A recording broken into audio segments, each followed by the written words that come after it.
All right. Good evening, everyone. Thank you for joining us. My name is Sarah Tim. I am the Manager of Education at Maine Maritime Museum.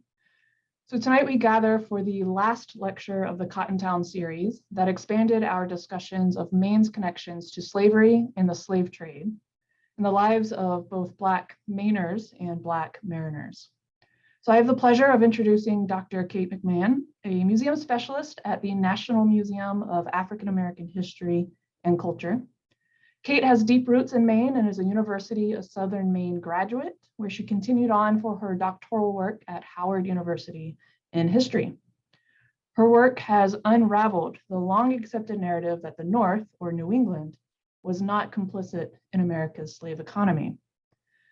Today, she's a leading scholar in the American slave trade and its connections to Northern New England. So before we get started tonight, a quick note on our format. So we are using a Zoom webinar feature.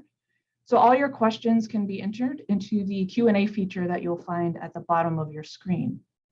So we will refer to these questions at the end of the lecture for our Q&A session. So thank you, Kate, for your being here tonight and willingness to share your research and help raise awareness of this important history. I invite you to share your screen.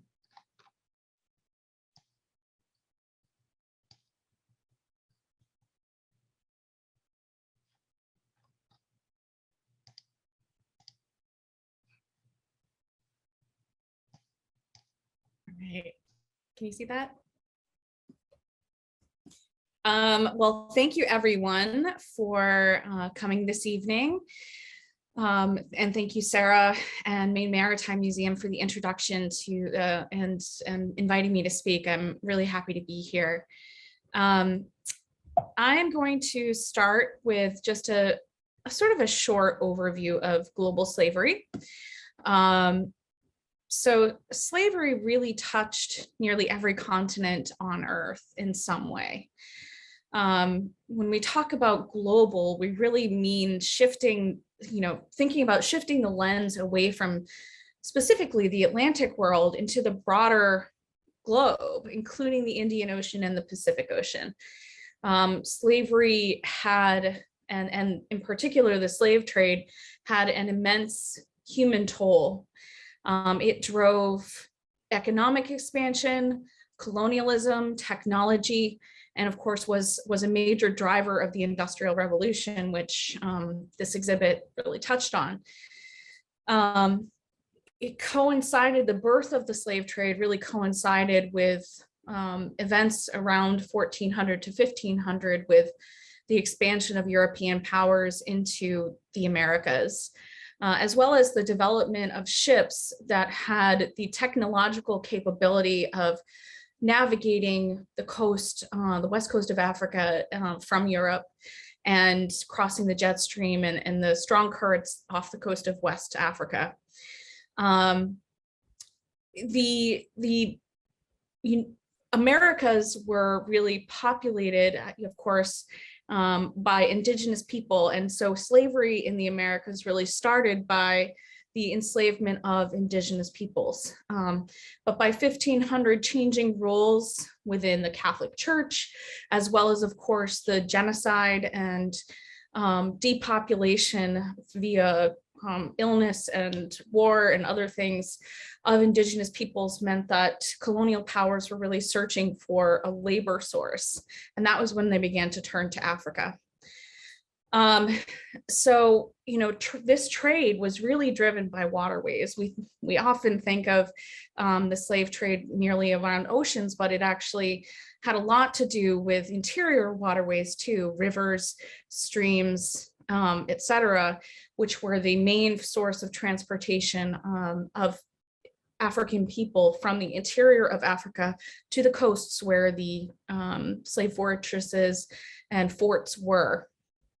Slavery had an immense human toll. The absolute destruction of traditional ways of life and the changing of these societies in Africa are still felt today in the ramifications of the way that colonialism carved up Africa over these centuries. into the present, into the 20th century and into the present. The mortality rate, what we know of, is around 15%.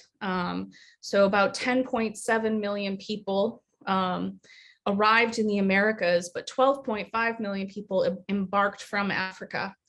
So nearly 2 million people perished in the Middle Passage. You can see here, this set of materials is from slavevoyages.org, which I'm an operational committee member of, and it is the largest database relating to the history of slavery and the transatlantic slave trade.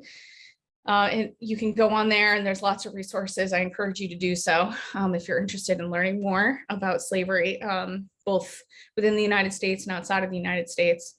And you can see here, the vast majority of enslaved people were transported actually by Portugal and Brazil. And so nearly 6 million people were actually brought to Brazil alone during the period of the transatlantic slave trade.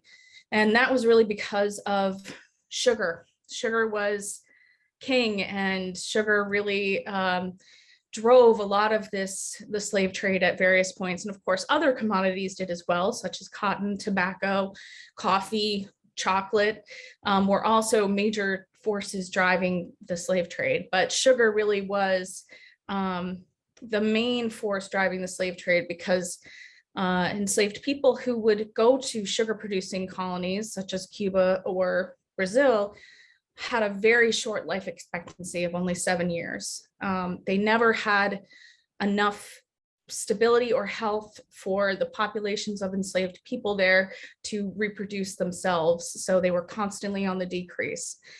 And of course, this was due to violence, the working conditions, malnutrition, and pathogens, malaria, parasites, all kinds of things.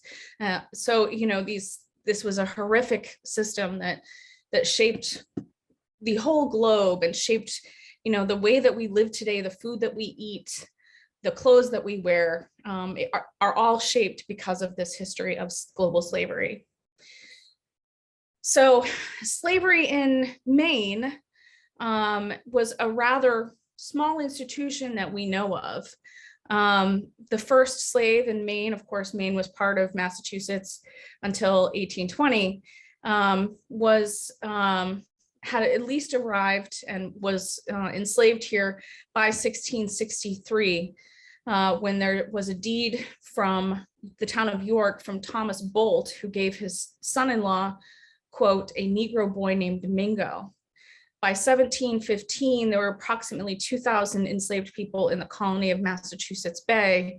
And by 1775, there were approximately 3,500 people living in Massachusetts and 625 in New Hampshire.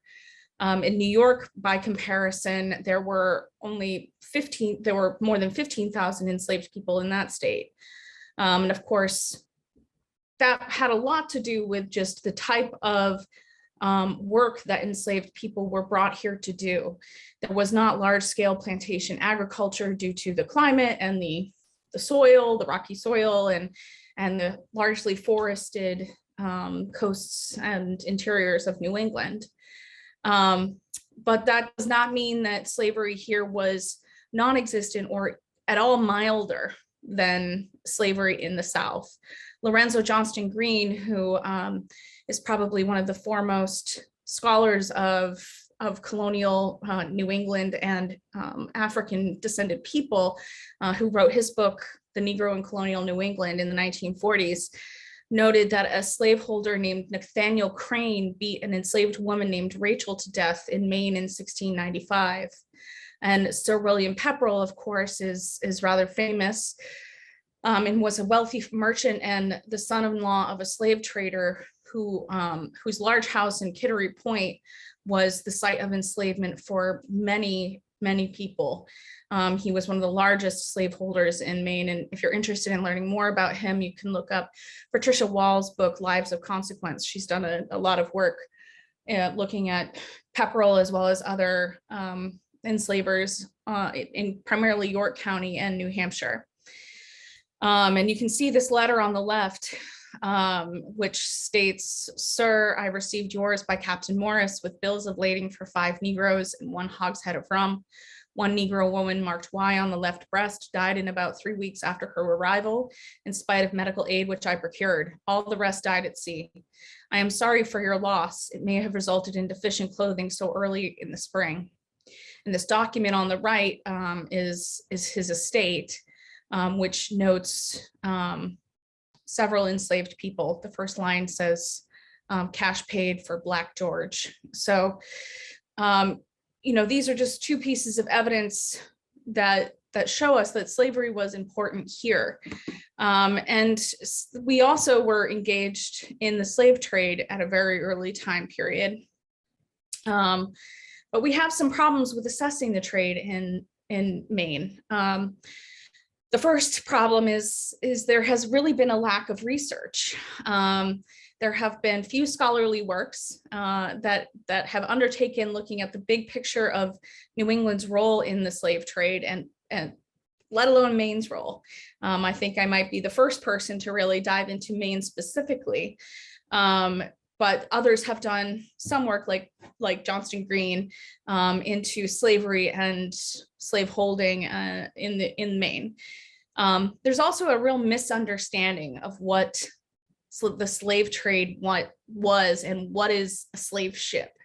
And so generally most people in the public, I would say, think of slave trading vessels as being slave ships. But really, there are very few ships that were actually constructed specifically for the trade in enslaved people. Most slave ships were merchant ships. They did all kinds of activities. They traded all kinds of commodities, sugar, cotton, other goods, produced goods, raw materials from different places, horns and hides and hay and all kinds of stuff. But they also acted at various points as ships of enslavement. So they may carry cargo in addition to captive people. Maybe they go out on one journey and carry captives, and the next journey they're carrying traditional cargo. So it really we have to broaden our understanding of a vessel and think about what the vessel was engaged in throughout its lifetime of activities to understand that slave ships, we can't just classify a vessel just as a merchant ship separate from slavery, particularly when we're thinking about, the complicity aspect, which this exhibition really dealt with, which, had to do a lot with not only were many Maine vessels transporting enslaved people, but they were also transporting goods produced by enslaved people. And so they were deeply ingrained in the economies of slavery in the United States and more broadly outside of the United States. So, partly because of 1 and 2, a lot of these records are hidden or are not properly cataloged. Many of our institutions are older. They go back to late 19th century, early 20th century, and the people that were in charge of these collections at the time were not either not interested in slavery and asking these questions, were these vessels slave ships, or were not aware of it. So often when I'm doing my research, I'm finding, if I look through for other things, if I look for Africa, if I look for, these various other sites, I can find evidence of slavery and the slave trade in these things, but I can't necessarily find it if I'm looking specifically for the slave trade. So that makes it difficult for the average person to access these things and understand these things. And especially even in the collections themselves, in the institutions themselves, it makes it difficult for non-specialist collection managers, for example, or archivists to understand what they're even looking at. So, and of course, we have a lot of small historical societies and house museums and private collections, and many of these things just aren't accessible online. They've not been digitized because a lot of our local institutions do not have full-time staff or even any permanent staff. They are on volunteer basis, or they don't have the capacity to digitize things. So hopefully, since a lot of this has been happening, particularly since the pandemic, we will be getting a better understanding of Maine's role and complicity in global slavery as things are coming online. And of course, there's also a lack of graduate education opportunities in the state of Maine, where these types of investigations and queries can really be undertaken, where students have the opportunity to really do a deep dive. Unfortunately, we really don't have robust, at any university in Maine, a real robust graduate level program that can deal with issues of race or slavery. So hopefully that will change as well, although we see cuts in the humanities consistently at a lot of our universities, which really is a shame given what we still are yet to understand. So we know also that Maine was engaged in the legal period. I'm going to use that lightly, the legal period of slave trading. The most obvious one that we have the best evidence for is this vessel that landed in Kittery called the Betsy, which was captained by Samuel Lanfear, which came from Guinea and arrived with an unknown number of enslaved people on board in 1752 who were put up for sale in the Kittery area. We also know that many enslaved people were brought to Maine via other ports in America or the Americas. For example, William Pepperell regularly traded captive people from Antigua. Those people were, in the document I recently read a few slides ago, were from Antigua originally and were brought to Maine directly that way rather than from Africa. But we also know of several other vessels that were built in Maine and were used for the transportation of enslaved people elsewhere, which you can see here on the right. The Knutsford, the Hereford, the Rising Sun were all used regularly for the slave trade. But we only have a small amount of evidence for this. And of course, this has a lot to do with the fact that evidence in general prior to 1800 of merchant activities, it can be really scant or incomplete just because of preservation issues and things like that. But there was also several attempts by Massachusetts citizens to stop the slave trade prior to the Revolution and just after. 2 attempts had been made in Massachusetts prior to the Revolution to stop the trade, but they were not favored by the colonial governor. And so they were not successful. Rhode Island and Connecticut actually did pass resolutions barring the importation of enslaved Africans into their borders prior to the Revolution, but none of the colonial powers made any attempts at limiting the engagement of their citizens in the traffic of enslaved Africans elsewhere, particularly to the Caribbean. In 1787, Rhode Island passed the first law in New England barring participation in the slave trade elsewhere, levying a 1,000 pound fine for fitting out the vessel and an additional 100 pounds per captive. Massachusetts and Connecticut followed with similar legislation in 1788.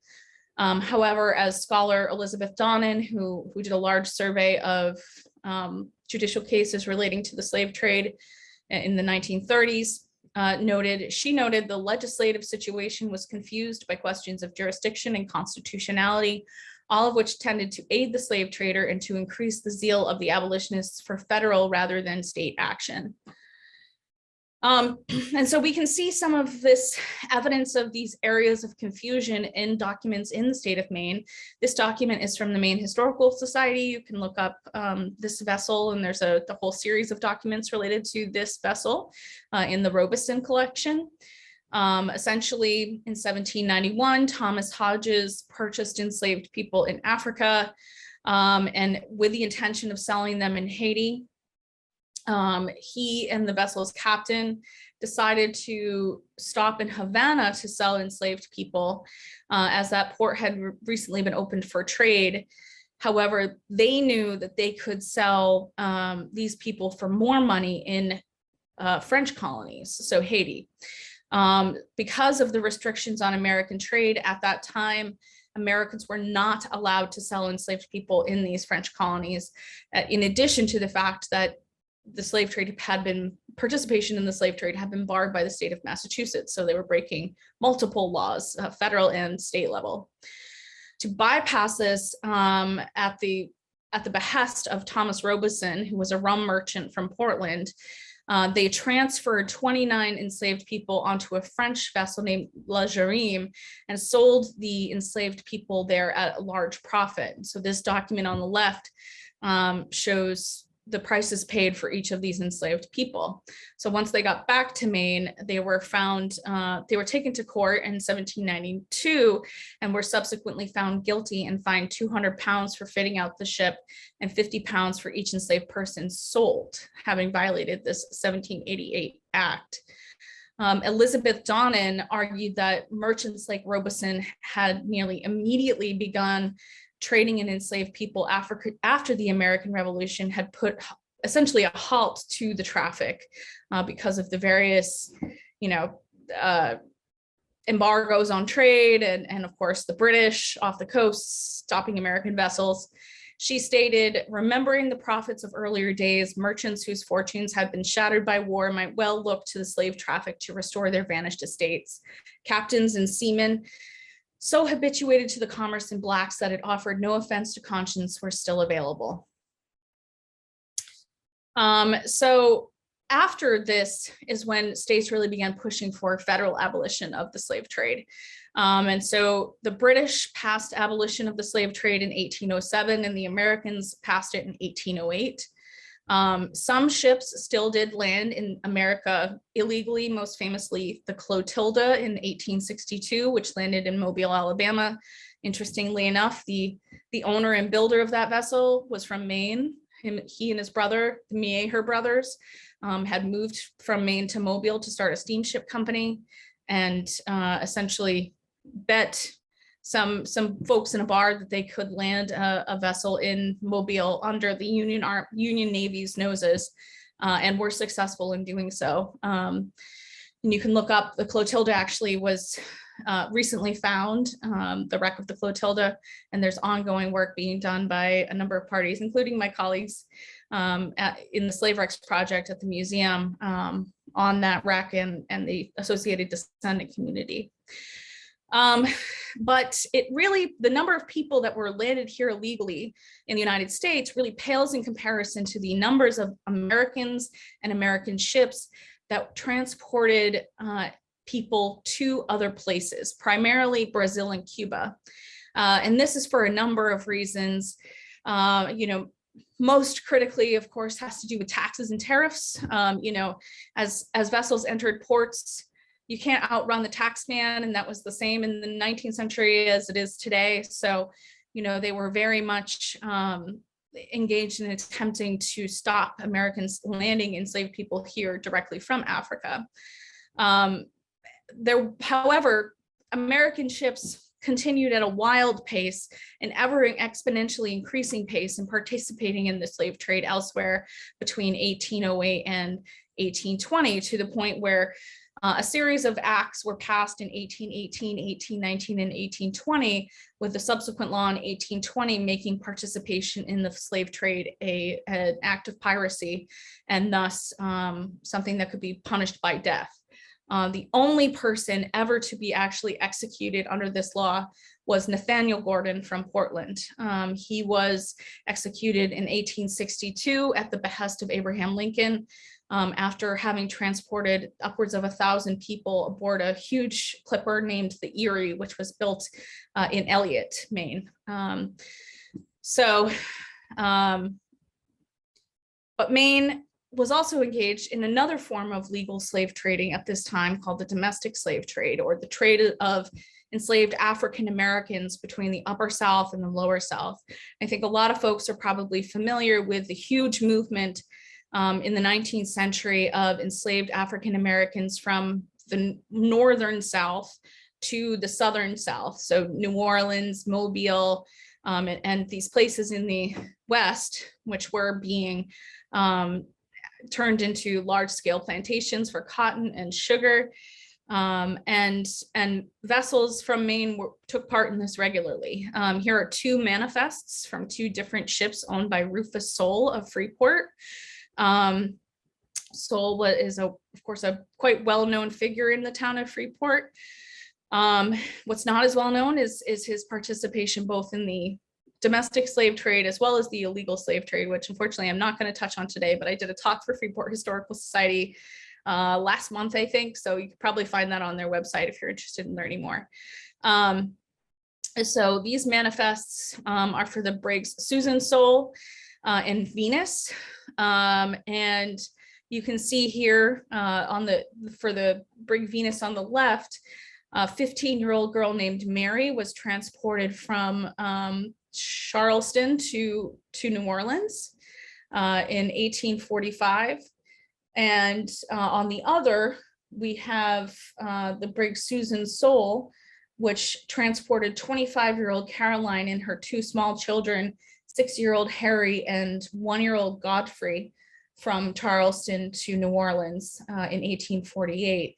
So these two are very poignant reminders of the ways in which slavery was destructive to entire family systems, uprooting these young girls from their families, from their husbands, from their partners, from other people that they knew their whole life that they knew, without their consent, of course.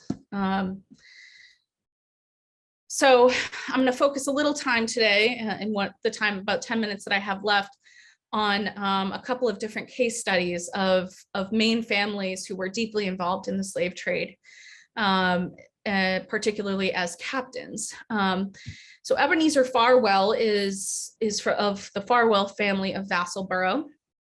And you can see this little Cape house in the image. It was his father's house, which is on the National Register. His father was a well-known member of the community in Vassalboro. He first comes into the historical record in a big way in 1838, having been captain of a vessel called the Transit, which was built in Brunswick in 1829 by Johnson Williams and launched in 1832.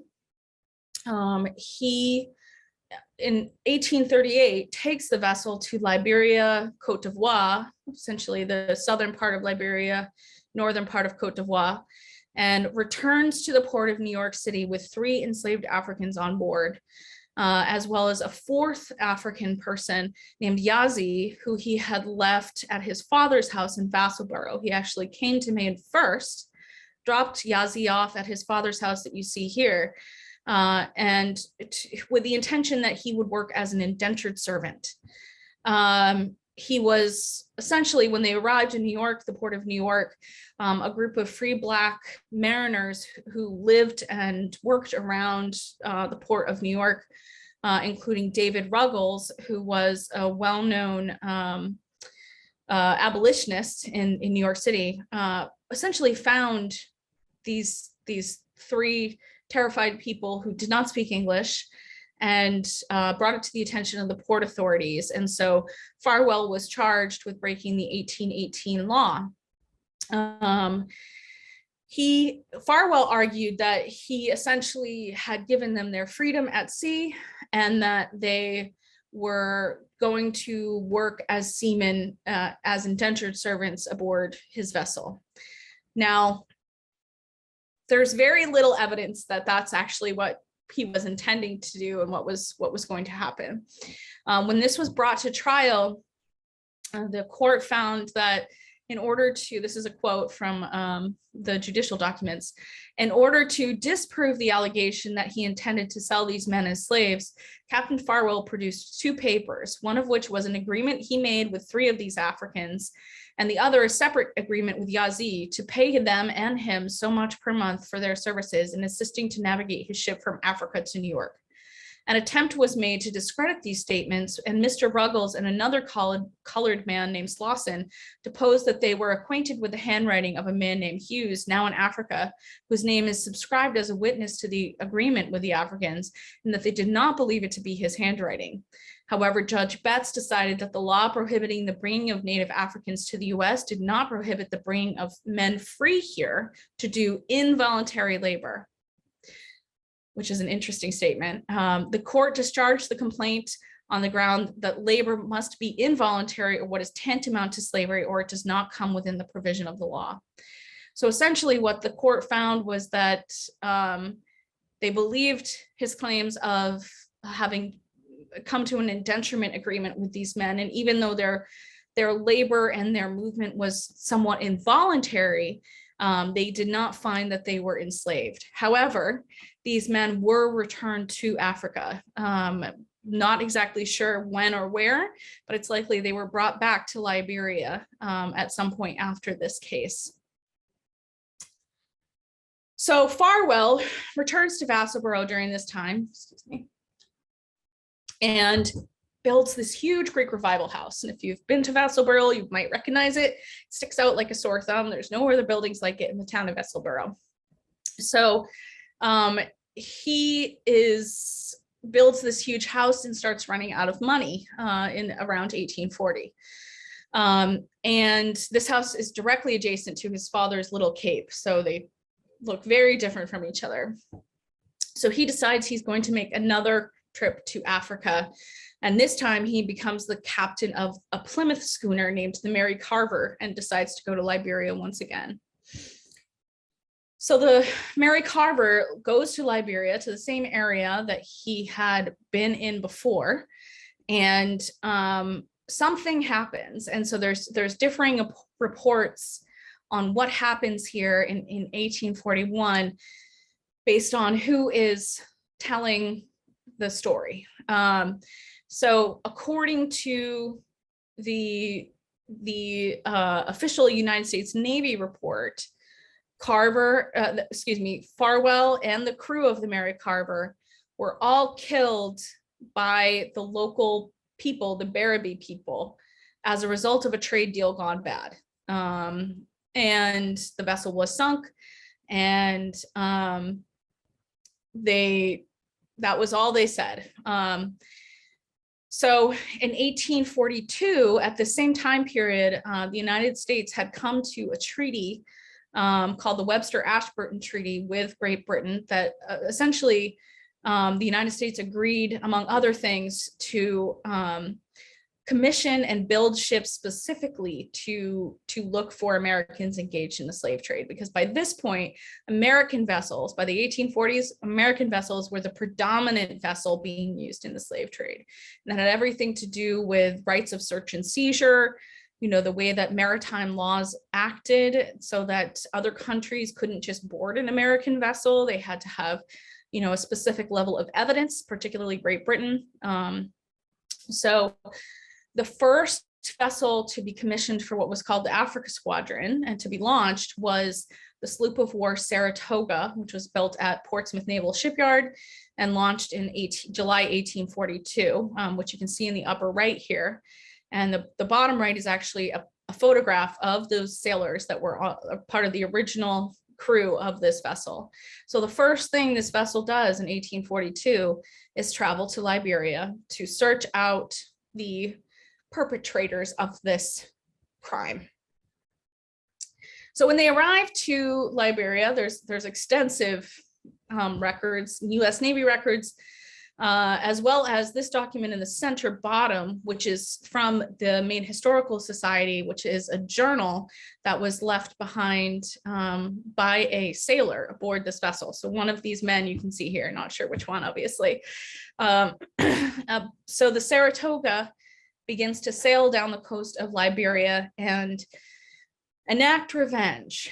And upon interviewing the Barabee chief, the king of the Barabee people, he states that, well, number one, Farwell was here trying to purchase enslaved people and killed one of the traders that had, one of his men had gone on the ship because he didn't like the nature of the deal.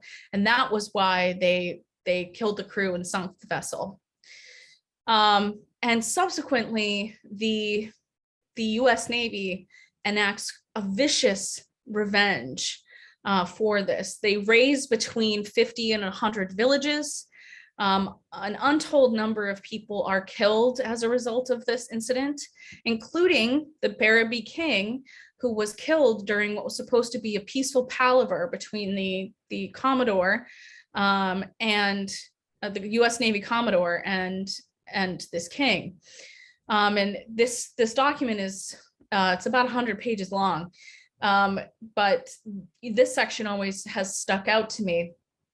And it states, as I was behind the line, I could see about pretty freely and soon became possessed of a very strong desire to shoot somebody, but could not see a shot sufficiently certain to expend my charge, knowing that before I could load again, they would be too far off to hit. So I ran towards the natives escaping on our left, but seeing two others in the water, it appeared a most beautiful chance, and I went to give it to them.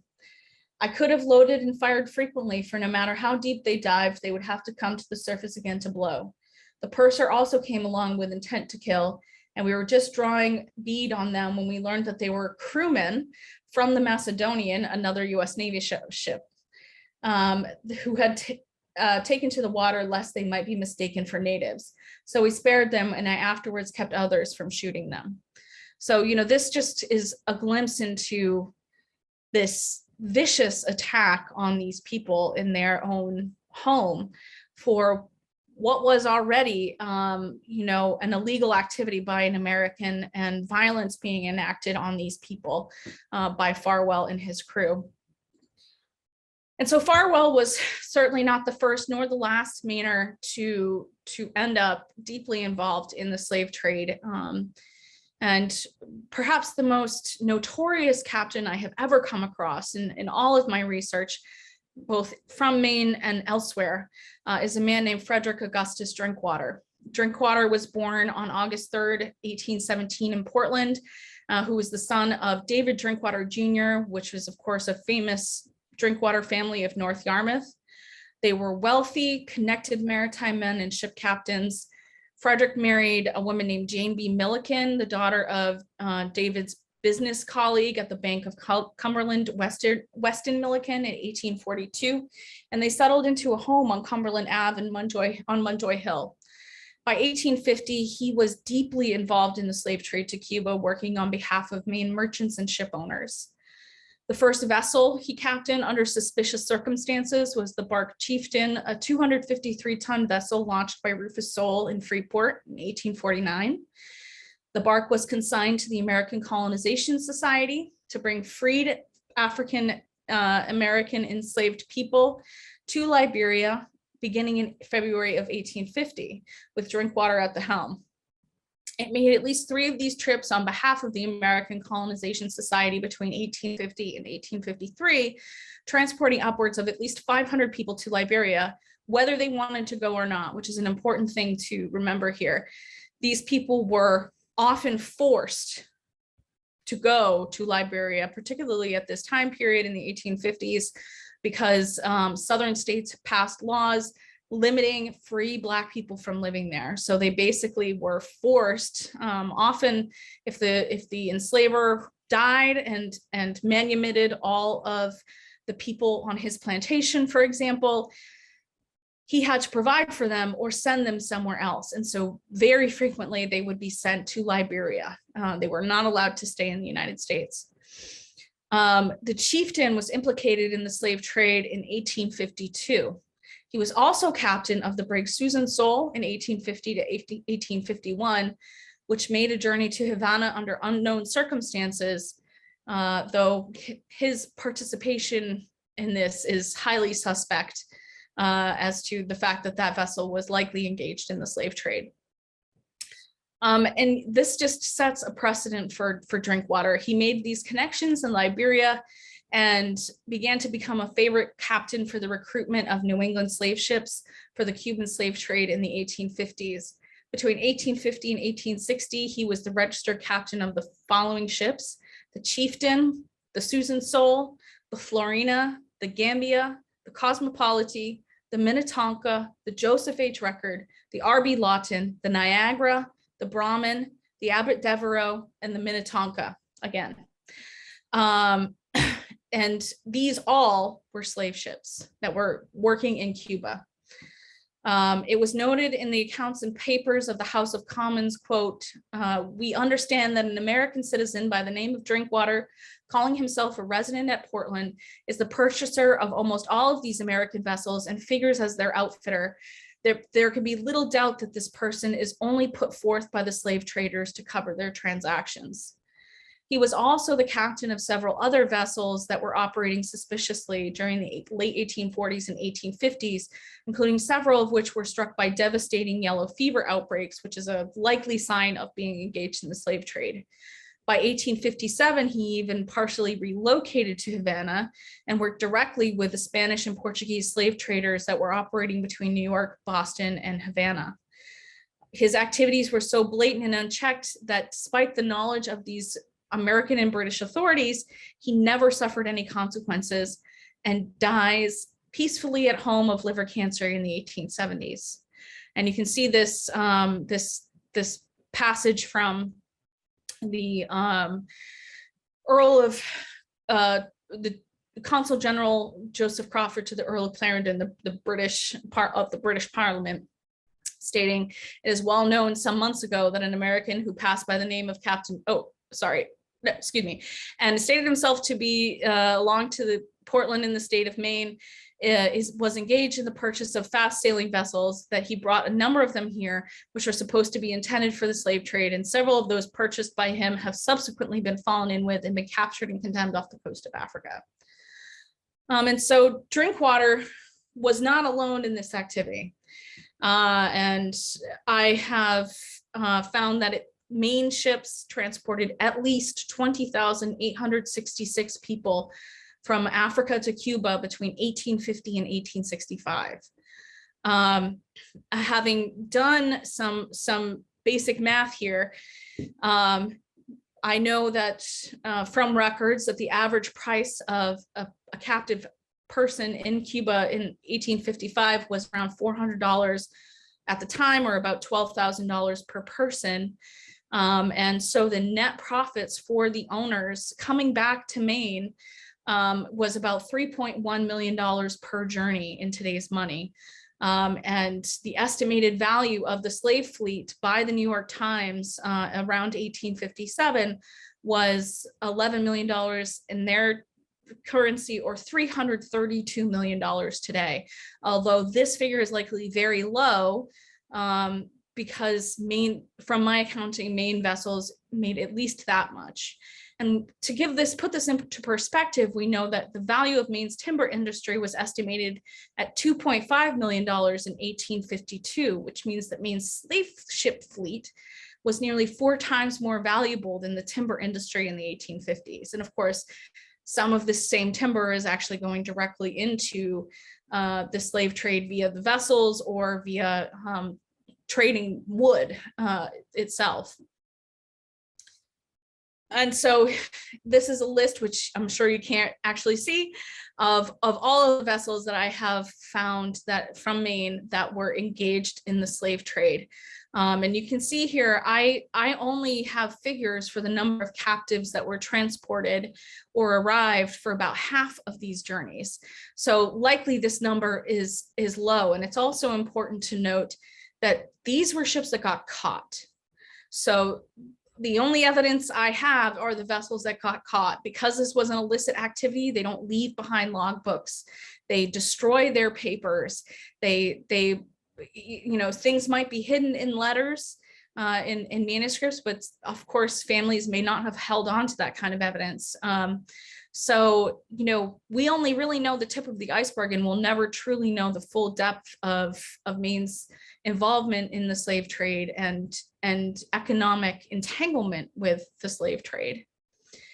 And so I'll just wrap up and say thank you, and open up for questions now, which I see there are some. All right, thank you so much, Kate. Such fantastic information there. I appreciate your time for explaining a lot of that to us. Just to get us started, there are a few questions, and to give people some time to enter theirs into the Q&A, I'll just start us off. Kate, we were kind of chatting before we started about this letter that's in Maine Maritime Museum's collection that kind of was the impetus for the Cotton Town exhibit. And something that's really striking about the letter was this phrase where the captain who's writing to the ship owner, basically asking permission to transport the cargo, different types of cargo he's procured for this journey, some of which was being enslaved people. And he's basically saying, please don't tell anyone I'm transporting enslaved people. Obviously, he doesn't use that term. So that's, and this is a legal aspect. They're going from, the mid-Atlantic down to the deep South. So I was just wondering, have you come across, obviously a lot of this record are deeply economic, kind of just receipts, right? So not a lot of subjective matter, but have you come across any similar type of kind of conversations and letters that indicate some sort of awareness of what they were doing? Certainly. I mean, that collection in the Maine Historical Society related to Robeson certainly shows that Robeson was well aware of what was happening, and a few other cases, but generally speaking, those sorts of things just haven't survived. And so that is, this letter is kind of an anomaly in that it does survive and shows at least one example of this knowledge, but I do not think that it would be possible for them to go places without this knowledge. Particularly, some of these vessels make multiple journeys, like the Briggs Porpoise and Malaga of Brunswick, which were built by Joseph Badger. They make multiple journeys to Africa over the course of like 5 years or longer. And there's just no way that with the amount of money coming back, with the amount of, the fact that often they come back with no cargo, there's disease outbreaks, they know they're going to Africa, they knew what was going on. And there's just, during this period, there's just not as much direct evidence because of the illicit nature of the activity. They just don't save things like that. Of course, they don't want to implicate themselves, because if they are boarded by the British, that's evidence against them. And so I have, a number of accounts of these British ships or American Navy ships sailing up to these vessels to board them and watching the captain dump the whole cabinet, the captain's cabinet, overboard and shake out all the papers and make sure that they're in the sea. So, they just don't save those sorts of things. So, it's one of those, they were likely destroyed at that time. Right. Yeah. And another critical reason to, if you work for an archive, read everything in it. These are very much deep that you got to search for. So you mentioned the Malaga ships. I'm going to turn to one of our questions because I think I know that some of the Yarmouth High School students were attending tonight's lecture. They're doing a project. So we have a question from Caroline. So she says, I'm working on my final project, which is centered around race and local history. I'm struggling to find information on the Malaga ship. And I was wondering if you could talk about it in just a general introduction in history. Sure. Sorry, I know you emailed me, Caroline, but I've just been swamped. Sorry, I haven't gotten back to you. Yeah, sure. So the Malaga was built in Brunswick, I believe around 1830. I'll send you my paper on it and you can read it after, Caroline. But essentially it was built in Brunswick by Joseph Badger. It was then used in going to Africa several times under these sort of suspicious circumstances, going between Africa and Brazil. And it was captured twice off of the coast of West Africa. First in, or I guess Central and West Africa, first in Angola, and then it was libeled, essentially meaning that it was condemned, it was convicted, the ship was convicted, if that makes any sense. It's maritime law, so the ship was convicted, the crew was not. If that makes, it doesn't make any sense, but this is how this is how the slave trade continued to operate during this time period, is that, you know, especially when we're talking about these presidents and judges that were sympathetic to the slavery, the continuation of slavery or the slave trade, they didn't necessarily, there was a lack of convictions. And that's part of the reason why this continued on for so long, for 50 plus years after it was made illegal. It just was, you know, an ongoing issue.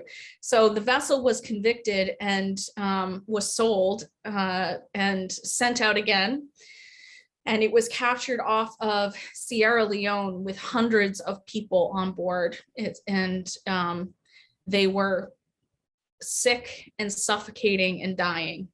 And it was a really, truly horrific incident that, you know, the British were so appalled by this that they actually burned the ship off of the coast of Sierra Leone and repatriated the people on board to Sierra Leone to become part of the freedom villages there. Although, of course, they did not return these people to their homes. They brought them to this other colony, which means these people were still uprooted. They were still put into a situation where they had to find their own way, and many of them were very ill from the conditions on board the vessel. So the Malaga really is a very stark moment in the history of the slave trade. And I've done a talk for the Bajepscot Historical Society that I talked about the Malaga in depth on, if you want to look that up. But I will send you my paper, promise, tomorrow morning. So, and I'll try to answer your other questions that you emailed me. But thank you, Caroline, for coming tonight. Yeah, just looking at the list here, an early question we got. So I think when you were at the beginning kind of talking about the total numbers of people captured from Africa, the 12 million enslaved people. So the question, maybe a clarification one, is are the 12 million enslaved people in the chart, this early one you showed us, the only ones on the voyages identified so far, or do we have an estimate for possibly a number of unidentified vessels? Yeah, so these are only vessels that have, these are related to vessels that have a record of some kind. So the database is built off of the database goes back to like 1998 and even earlier. It's earlier iterations in the 1980s when it was like a dot matrix something, you know, printout. And essentially these are only vessels that have a piece of evidence. So we're actually adding to this all the time. And a lot of the vessels that I showed today actually are not in the database. So these numbers will eventually get added. We'll do a bulk upload of my data at some point in the next year. But, you know, it's hard to estimate the total number of people that were actually transported. My estimate would be at least 25 million, just knowing the preservation issues that relate to a lot of this, plus the illegal period where we don't necessarily have records that are left. And that was something that I believe Du Bois actually estimated around that amount, 20 million, when he did his work in the early 20th century. So it's very difficult to actually, you know, estimate that because of evidence without, you know, it's continued ongoing work. So if you ever come across a voyage, it's not in Voyages, please use the user submission tool and submit the voyage. Going down to John's question regarding culpability, how high does it go?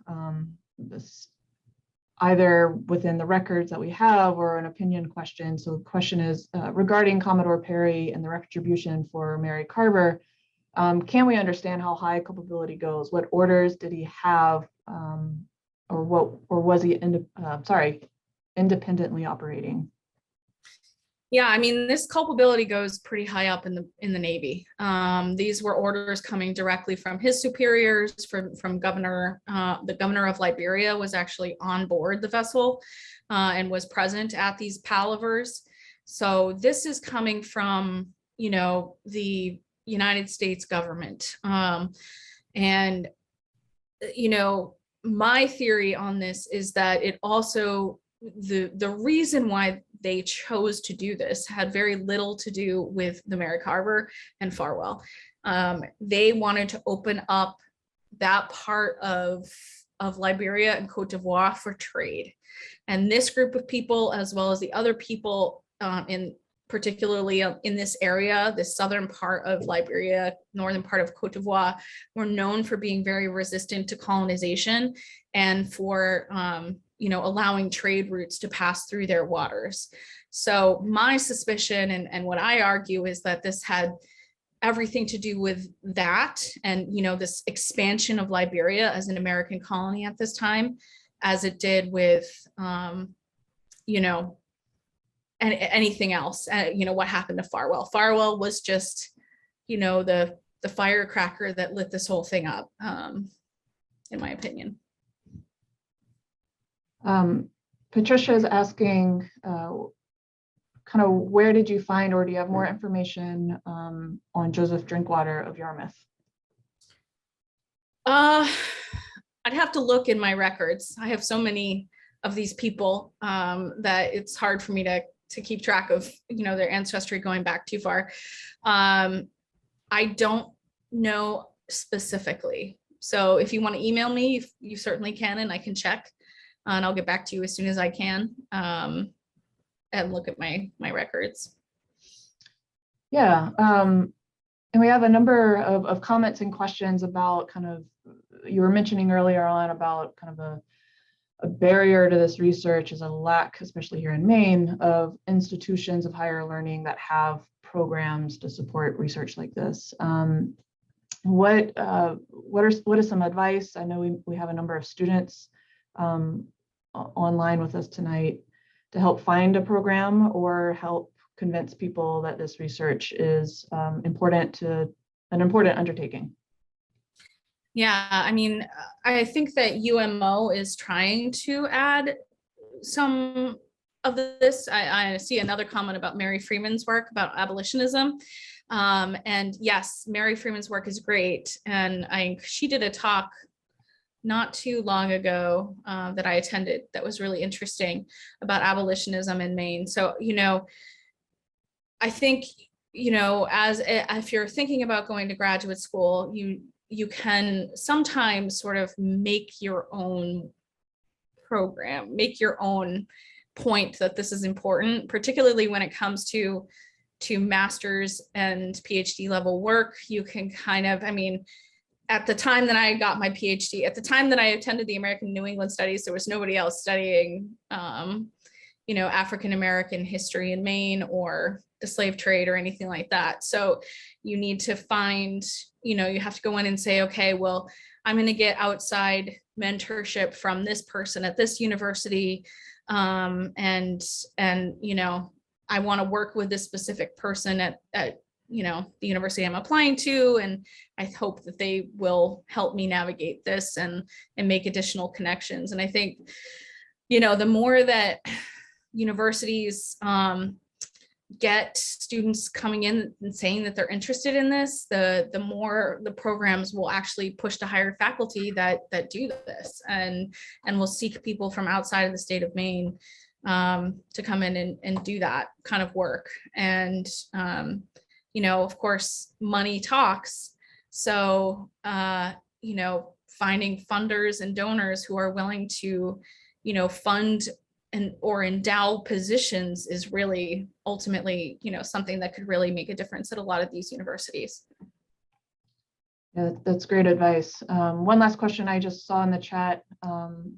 It's a quick one. Do you have approximate numbers of how many Africans were taken to Cuba specifically during the 19th century?